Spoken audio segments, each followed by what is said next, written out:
Hi everybody, happy Saturday. Welcome to my channel, or if you've been here before, welcome back. My name is Katie and I am 48 years old. I'm talking all about um, different aspects of my struggle with obesity through the years and my current weight loss journey that I'm on right now. Today, I'd like to talk about what I've chosen to eat on my GLP-1 journey and why I have chosen to do that. So, as the title suggests, I am currently trying a carnivore diet. Now, let me preface all of this by saying I am not a physician, I am not your healthcare provider. I do not know if there are any medical contraindications to this diet or not. So before you would even embark upon this journey yourself, please talk to your healthcare provider about it. My healthcare provider is aware of it. I'm not saying that she condones it or not, but she supports me in what I'm choosing to do. And I would want the same for you. So make sure you communicate if you're going to try to change your diet significantly. Make sure that there's no reason why that would not be okay for you in particular. Now, another disclaimer, I am not a purist carnivore. The most pure form of carnivore is eating beef, salt, and water, and that is not what I do. Um, so, that said, I don't want anybody in the carnivore community to come after me once I talk about the things that I'm eating on this diet. I'm focusing just on animal products, salt, and water. And we'll get into a little bit more detail about what that means for me in a little bit. So, why on earth would a person try a carnivore diet? The first time I ever heard of it was somebody that I was working with at the time, and I thought that it sounded like the least healthy diet a person could possibly do. It sounded like heart disease and lack of vitamins, and how can you be healthy without vegetables, and all that kind of stuff. I thought it sounded ridiculous, but I didn't know anything about it at the time. I actually was kind of doing a vegan thing at that time in my life, which went horribly, by the way. Don't recommend it. So anyway, eating meat products only was the furthest thing from my brain at that point in time. So anyway, why on earth would I do this, right? So I believe that I have a medical condition called lipedema. It is not very well known, although it's becoming a little bit more in the mainstream. I have seen a bunch of different accounts now on social media um, about it. So it's basically, from what we understand it to be, a disordered fat storage issue. It has problems, I think, with vascular, your veins. There's problems with your connective tissue, causing fibrosis and fibrotic tissue around fat cells. It's fat cells that then become abnormal, and lymphatic fluid also gets trapped and stuck in that fibrotic tissue, and it ends up being it looks a lot like just fat. It looks a lot like fat, or fat with a lot of cellulite on it. But the difference being that the fibrotic tissue changes how the fat functions. It changes how the lymphatic system works, and it causes all kinds of inflammation. And I'm going to try to find a picture to put up here for you. I'm going to try to find a picture so that you can see what it looks like. And it's a recognized medical disorder at this point, although the layperson would probably just look at legs like that and say, oh, that's just fat. You just need to lose weight. The difference is that this kind of fat tissue does not respond to dietary restriction or exercise. At least not the typical diet that people would normally do.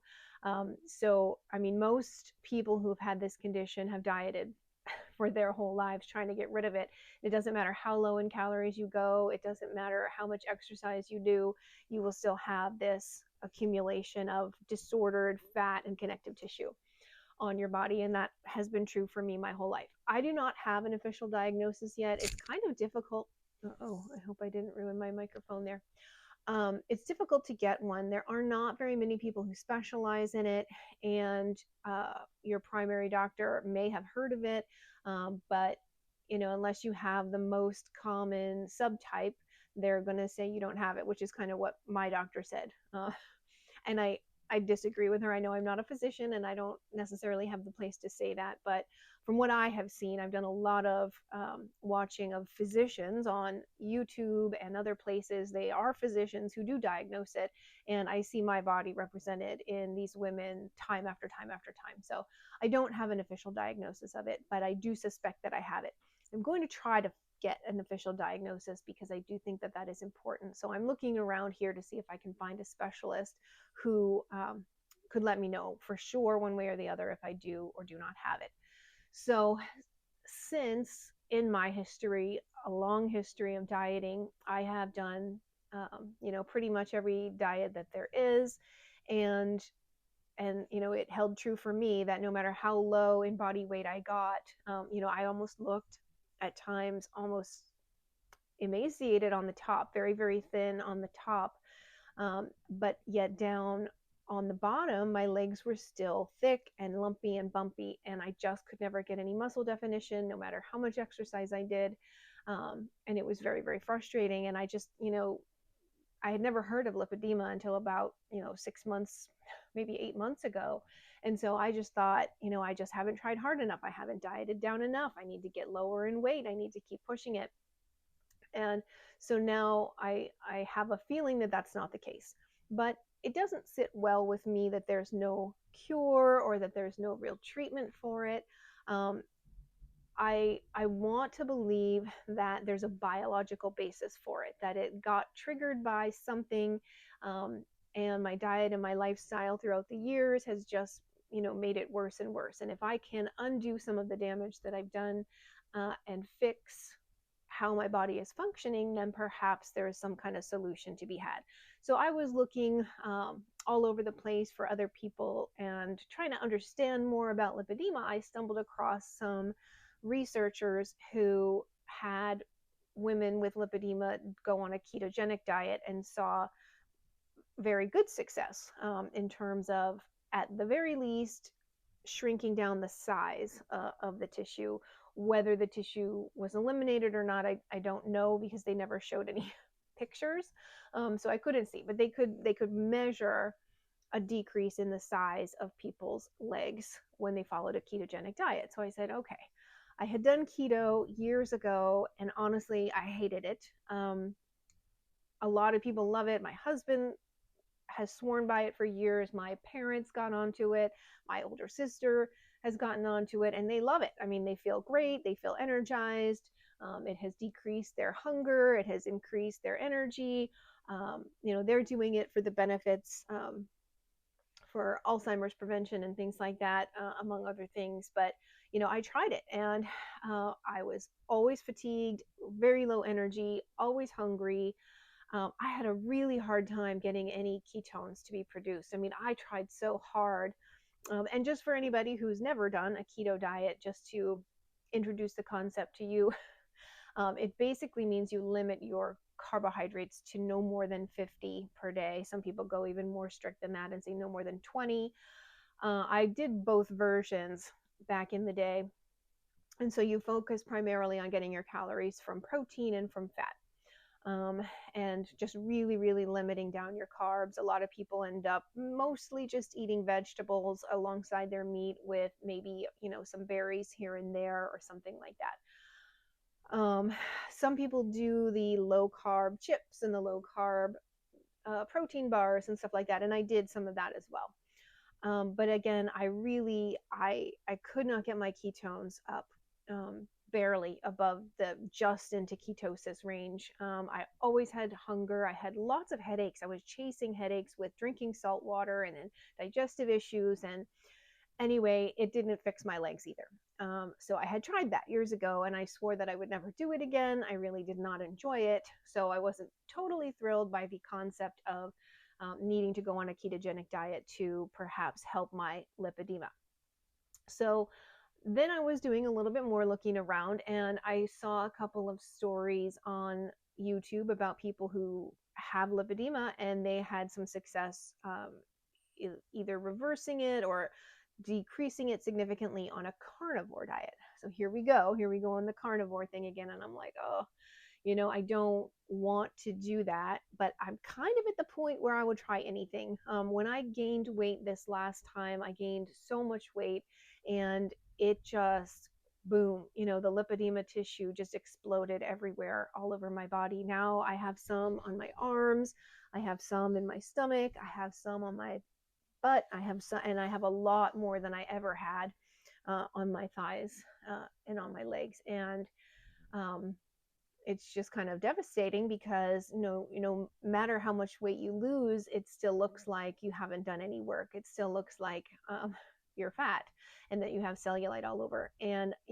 I'm down now, almost 90 pounds. And when I look at my side-by-side comparison of my pictures, uh, you can see the overall size of my legs has absolutely definitely shrunk, but the appearance of it is still very much that lumpy, bumpy, typical lipedema appearance. So anyway, I said, okay, fine, let's try it. Maybe the problem was, as I was researching carnivore diet, a lot of the people say that plant compounds or plants have a lot of toxic compounds in them.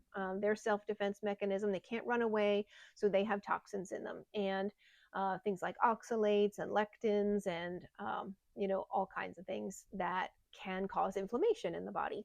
So, that kind of made sense to me. Perhaps I'm just extra sensitive to those compounds, or perhaps they cause inflammation in me where they don't bother another person. Maybe specifically if you have lipedema, your body is more, I don't want to say responsive, but more sensitive to those compounds than maybe somebody else who doesn't have lipedema. So I thought, okay, so maybe just removing plant material altogether is what I need to do in order to heal this process that's going on in my body.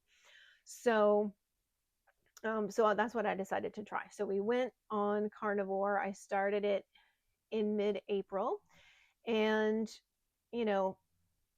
right away I did lose some inflammation and water weight, which you'll do on any ketogenic or low carb or carnivore diet. The more carbohydrates you have in your system, it holds on to water, and when you get rid of those carbohydrates, then you just flush out the water. So you'll usually lose several pounds, and I think I lost maybe 5 or 6 pounds excuse me, within the first couple of weeks. After that, everything leveled out. It did not accelerate my weight loss or anything like that.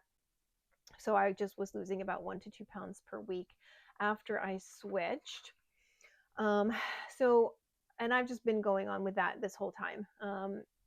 It sometimes is a challenge. We don't eat out very often due to budgetary reasons here. So we cook all of our meals at home. We've gotten really good at going to Costco, buying a whole bunch of meat. We freeze it up in the food saver vacuum seal bags. We take it out, and we can get a whole month's worth of meals out of one Costco haul for the two of us. So, I'm going to go over more specifically what my exact diet is in a minute, but it's easier for me as we're empty nesters now. We don't have kids in the house. I don't have to be cooking for other people. My husband is doing keto anyway. So it really works well for us. It would be really difficult, I guess, if you were going out to restaurants all the time, if that was part of your lifestyle. But for me, it's been pretty easy just because we're trying to save money anyway. We're empty nesters, and it works for both of us. So I've been doing that now for over 4 months. I guess we're probably almost to 5 months at this point in time. I'm not convinced that I'm going to do it forever. I just wanted to see if I could get any improvement in my lipedema from this way of eating. So far my results are that I definitely have decreased the size of my legs pretty significantly, but I think you would expect that with an almost 90-pound weight loss. So I've decreased the size of my legs, but the appearance really is the same. I still have the nodules of fat that you can feel. I still get very easily inflamed. So if I do a workout, I am inflamed for like 5 days. I gain water weight, I'm sore as all get out. Um, and it takes, 5, 6 days for that to get out. I don't think that's normal. I think that's a sign of, an inflammatory condition. So I still get that. So um, that has been a little bit disappointing for me, I'll be honest with you. So why am I still doing it then after all this time? So there's other benefits to being in a state of ketosis, and that's kind of what I'm after now at this point. So even if my lipedema doesn't go away, or I'm not able to heal it or get rid of it, I do think that there are other benefits to why a person might do at least a ketogenic diet, if not a carnivore diet. Um, so the benefits of being in ketosis, and that means that your body is just running on fat for fuel instead of glucose for fuel. There are some places in your body that need glucose, but your body is able to make any glucose that it needs. You do not need to consume any. It's a very common misconception that you need carbs. I see it all over the internet every day, and it's not true. You do not need to consume any carbohydrates. Your body can make its own glucose whenever it needs it or for whatever it needs it for. A lot of your cells actually do better with ketones, and it's a cleaner burning fuel as well. So there is no dietary need for carbohydrates at all. Um, so when you are using ketones, it's a fat for fuel. The ketones protect your muscle during weight loss. That's one of the primary reasons that I also want to be in ketosis, because we've all heard all the fear mongering about losing your muscle mass on GLP-1 medications, and that's really any weight loss at all, right? So it's not really just for GLP-1 medications, but anytime you're going to undergo a significant weight loss, and that's me, you have to protect your muscle. So ketones do. They have a protective mechanism against muscle mass loss. And so that's one big reason why I want to continue doing it. Also, being in ketosis helps to lower your insulin resistance. One of the reasons why most of us are obese or have weight problems is because we become resistant to the insulin over time. Our insulin levels rise. But we can't get things stored away. We can't get the glucose stored away into the fat cells, because once you have insulin going around, floating around at too high of levels for too long, then the receptors stop working properly, which is why most people end up with type 2 diabetes, because once their insulin is chronically high, and their insulin resistance becomes a problem, then they can't get the blood glucose out of the blood and into the cells where it belongs, and then it's causing damage all over the place. So for me, that didn't happen, but I think it's because I just have so much fat that's always available to store things away. My body didn't have a blood glucose problem. It always stored it away. But anyway, having insulin resistance is one of the reasons why most of us have either type 2 diabetes and or obesity or overweight. So reducing insulin resistance, if you're not eating carbohydrates, you're not spiking your insulin, and pretty quickly it can kind of come down to a more normal level, and your insulin resistance can be reversed, and you can now become insulin sensitive. So you really, really want that. Also, being in a deep state of therapeutic ketosis is beneficial because it stimulates something called autophagy. And autophagy is a state where, since you don't have a lot of stuff coming into your body starts recycling things. So instead of letting cells die and then creating new cells that are like damaged right from the very get-go, you can repair and make the cell more functional and better and healthier and stronger. You're kind of recycling your old cells. Instead of making new cells all the time, which makes you age faster. So it helps with immune support, it helps with anti-aging, it helps with metabolism. And for me, the big one is with that cellular recycling, I'm hoping that I can get rid of some of my loose skin. So if my body needs extra proteins and I have all this extra skin hanging around, rather than, since I have ketones present, it's not going to take it from the muscle. It should take it from the things that are not necessary, like my excess skin. So that's my hope. That's one of the main reasons. So I follow Dr. Boz here on YouTube, and I think she's brilliant. And she talks all about, getting into autophagy. That's one of her ways that she treats her patients to overcome lots of metabolic diseases. And her, one of her main teachings that I've taken away from watching her hour after hour, is, you know, you can get into a state of autophagy a few different ways. One of them is fasting. I hate fasting. The most I can seem to do is about 24 hours, and after that, I kind of fall apart. I want to push that someday. I do want to try it more in the future, but I really hate fasting. But that's one of the ways that people do get into autophagy, is through fasting. But if you can keep your ketones super duper high and your blood glucose low, in a healthy range, but low within the healthy range, you can get into a state of autophagy. She calls it the Dr. Boz ratio. So that's how she determines whether she and her patients are in a state of autophagy, is if your blood ketones and your glucose, the ratio of those two is under a certain amount, you can be fairly certain that you're in a state of autophagy and healing. So that's what I'm trying to do as often as possible, is just keep those ketones high, which I've been able to do brilliantly. And I don't know if it's just because of carnivore or also because I've been on a GLP-1, because that does change the game. It might have made it easier for me to get into ketosis than it ever was before. So I don't know if it's just the carnivore or the GLP-1 or both together working really, really super, super well together. But my ketones are awesome. I mean, I can get them, well above 2 and even 3, without really trying that hard. I used to barely struggle to get 0.5. So, those numbers are up nice and high. My blood sugar is usually in the 70s, maybe 80s. So I'm usually getting a nice Dr. Boz ratio. So I'm hoping that that can have the protective effects on my muscle, anti-aging benefits, and maybe help with my loose skin. So let me briefly just tell you about what I eat in a day. And again, I'm going to say I am not a purist carnivore.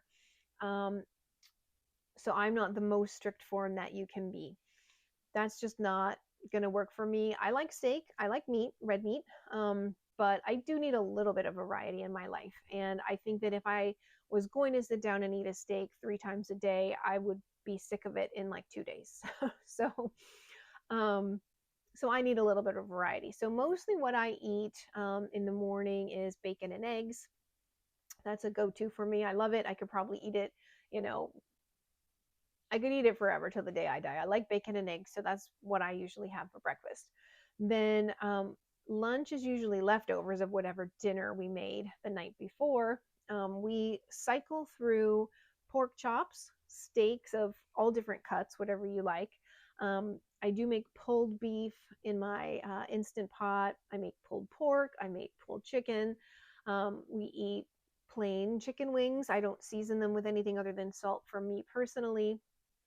We eat ground beef, burger patties. Costco has some pre-made frozen burger patties. You just toss them in the air fryer for whatever it is, 8 or 10 minutes, and they're perfect.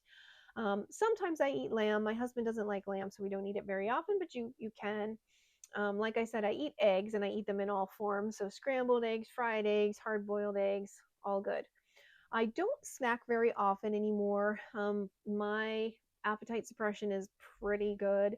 But my one go-to snack that I do have if I am hungry in the afternoon is prosciutto, and I just make sure that I have it just be the kind with nothing added other than salt to the pork. And I really like that.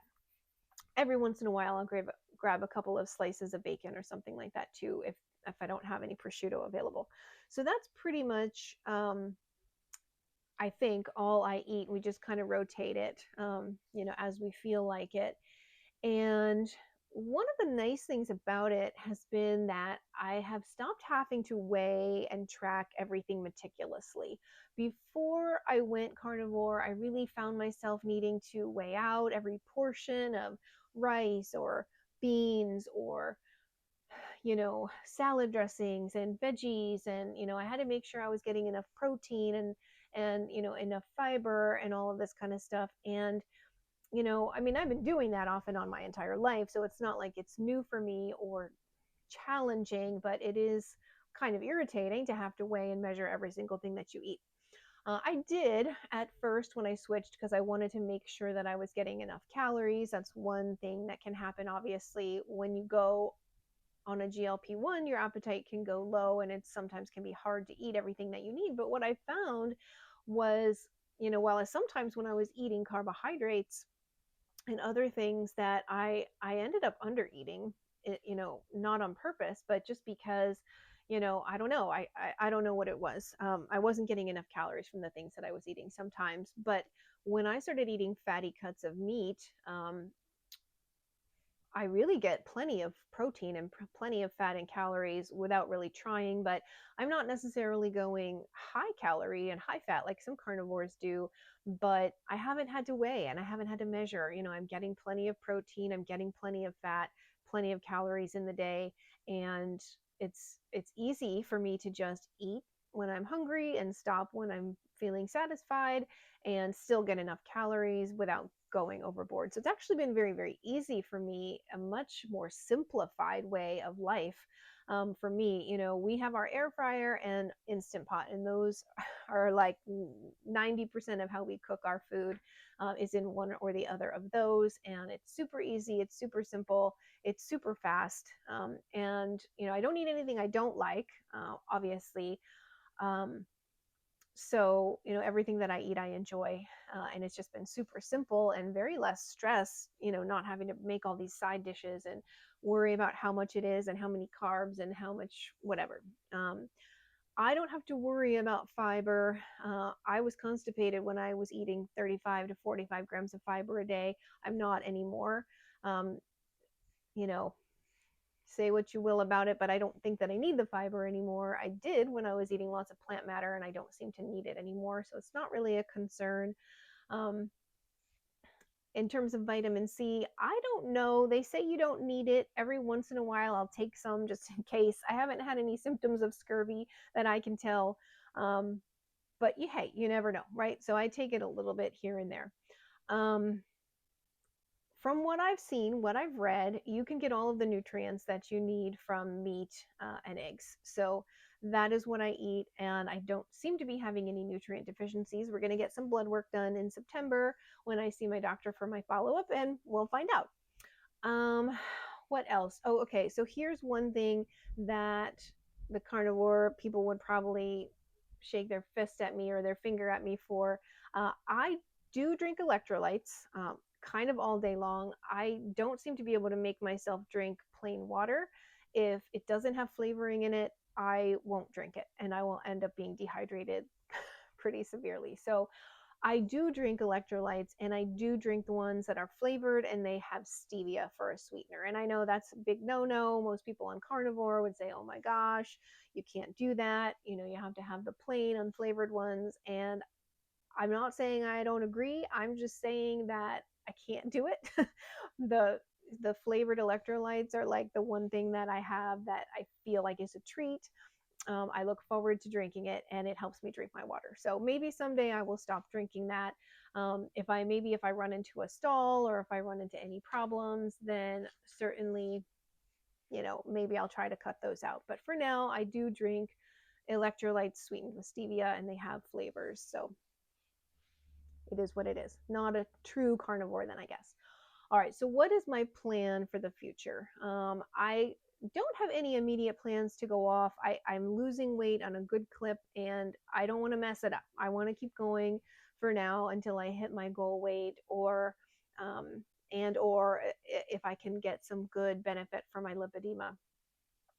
Eventually, I do follow another person here on YouTube. I've mentioned her before. Her name is Sarah Kleiner, And she has a Sarah Kleiner Wellness website. She has Sarah Kleiner Wellness podcast. So she's got a lot of cool information. She did carnivore for a couple of years and decided to go off of it after she had some thyroid issues. But what she does is she basically incorporates local and seasonal produce, when it's available in the spring or the summer or the fall, and maybe once or twice a week, she'll have some of that. Most of the time she's carnivore, or carnivore-ish like that, but with a few days a week where she incorporates local seasonal produce, and leaning more carnivore in the wintertime when there wouldn't really be naturally anything vegetation to eat in most places, and then again, when those things start to become available seasonally, incorporating those into the plan. And that seemed to help her issues with thyroid and stuff like that. And frankly, for me, unless carnivore cures my lipedema, I would probably go in the same direction too. However, if my inflammation gets worse, if my lipedema gets worse, if I have trouble controlling my weight, when I add in those produce and things like that, then I would probably go back to it and it would be fine. So I'd love to live a life with a little bit more variety.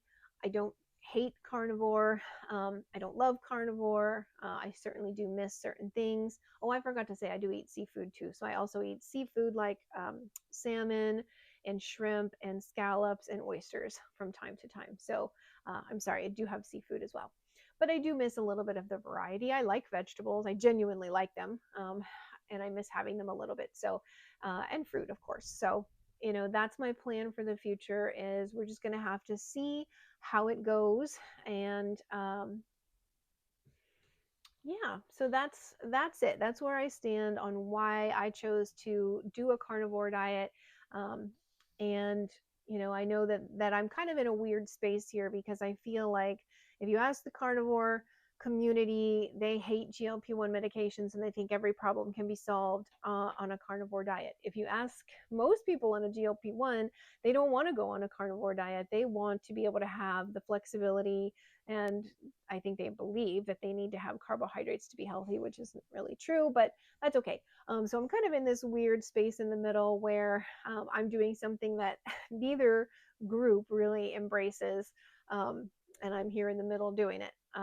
But I will say that so far, like, it's been working for me, not necessarily for exactly what I wanted it for, but there are benefits behind the scenes to it anyway, and so I'm going to continue doing it for the foreseeable future. Does anybody have any questions? I'm not the best person to ask about carnivore. I'm pretty new to it myself. There are tons and tons of accounts on YouTube that if you have specific carnivore questions, I would go just do a search for carnivore in YouTube, because I'm not an expert on it, and I've only been doing it now for like 5 months. So um, there's lots of other information. But if you have any questions about anything else that I can answer specific to, my situation, and anything that I really talked about here that you want to know more about, please feel free, drop some comments down in the comments, and I will address anybody who has any questions for me. Um, anyway, if you like the content that I have here, please do not forget to like and subscribe. I would love to have some more subscribers in my tribe here. That would be fantastic. But otherwise, have a wonderful Saturday, guys.